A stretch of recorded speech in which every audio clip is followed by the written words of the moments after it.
Supreme কোর্টের স্পষ্ট নির্দেশ, মঙ্গলবার বিকেল ৫টার মধ্যে কাজে যোগ দিতে হবে জুনিয়র চিকিৎসকদের।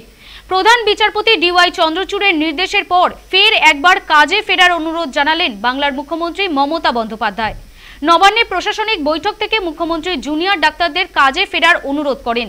তিনি জানান, কোনো অভিযোগ থাকলে বা কিছু বলার থাকলে আলোচনার জন্য আসতে পারেন।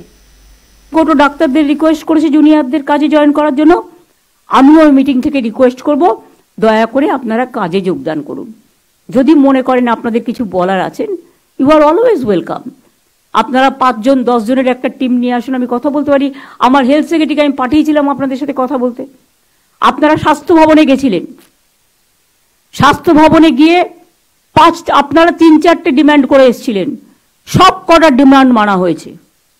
আপনারা বলেছিলেন প্রিন্সিপাল চেঞ্জ করো, head of the department change করো, আপনারা বলেছিলেন যে এমএসভিপি আছে চেঞ্জ করো, অ্যাসিস্ট্যান্ট সুপারকে চেঞ্জ করো। ৪টের মধ্যে ৪টেই মেনে নেওয়া হয়েছে, সেই দিনই সঙ্গে সঙ্গে জানিয়েও দেওয়া হয়েছে। এছাড়াও আমাদের কাছে কমপ্লেন ডাইরেক্ট আসেনি, ইনডিরেক্ট যতটা শুনেছি, তার মধ্যে ২ জনকে আমরা ইতিমধ্যেই সাসপেন্ড করেছি। আমি চাই শান্তিপূর্ণভাবে কথা বলার মাধ্যমে এটাকে সংযত কারণে মীমাংসা করতে।